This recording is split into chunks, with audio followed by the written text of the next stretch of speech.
Well, clothes are at the center of a new battle between the ANC and the economic freedom fighters. ANC lawmakers are now calling on Parliament to ban the party's trademark overalls as well as its famous hard hats. Let's get some response from the MPs in red.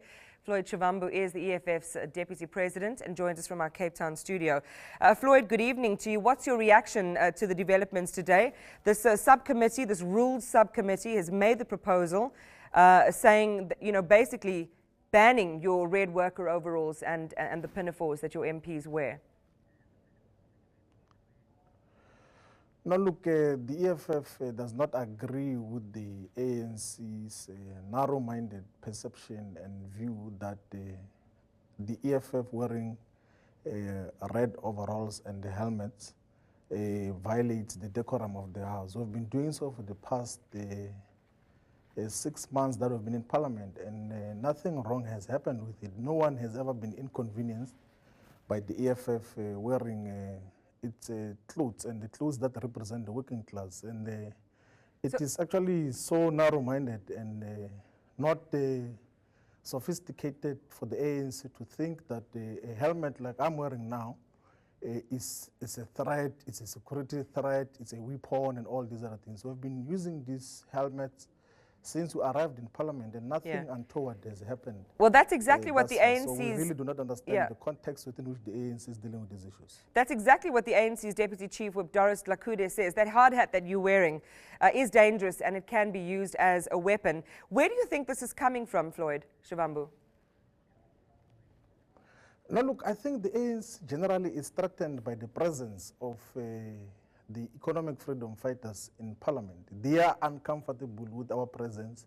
They are uncomfortable with the fact that very few months since our existence, we're able to get more than 1 million votes, which has never existed, which has never happened before in South Africa. So they are not comfortable with the fact that we represent the working class. They do not want to be reminded of the working class and ordinary people on the ground. So whenever we're there, we remind them of the working class, which they have betrayed since they were in government. So it's one of the issues that we really can't deal with. If they're uncomfortable, they can prescribe the dress code to their members of Parliament. But the EFF, we did say before elections that when we go to Parliament, we're going to be consistent with the theme of representing the working class, because that is genuinely what we stand for as a movement of the working class and the poor here in South Africa. You know the parliamentary rules much better than we do. So this proposal has been adopted, but it's going to still be forwarded to the full Rules Committee for formal adoption over the next few weeks. And I imagine that will be beyond the opening of Parliament date, which is the 12th of February. Do you know if they have the power to overturn this decision that was made by the subcommittee?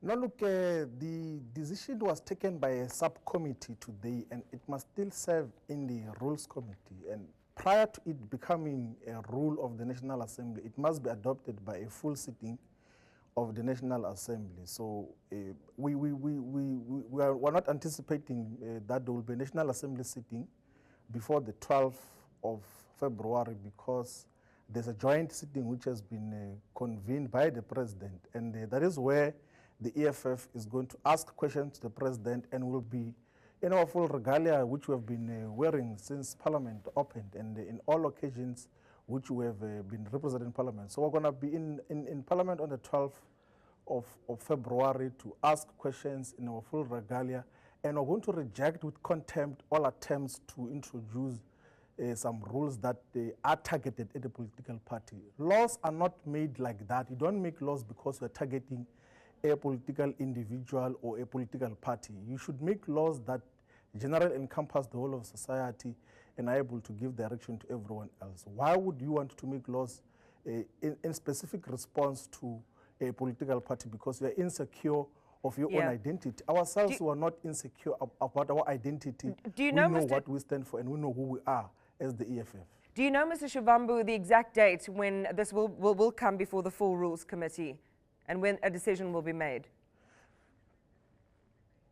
I know that tomorrow morning there will be the programming committee of Parliament, but as per the communication from the Speaker, there will not be any sitting of the National Assembly before the 12th of February.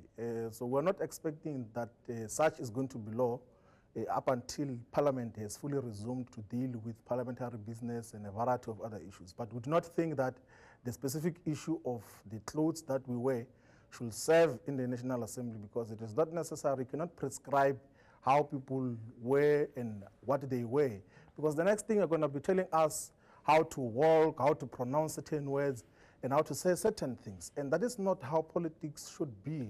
As long as all of us are dressed and discussing real political and ideological issues, that is what we are here for, because we want to offer solutions to the people of South Africa. We'll leave it there. Mr. Shivambu, thank you for your time. He's the Deputy President of the EFF, and we are trying to get some reaction as well from the ANC. That interview coming up just after 7.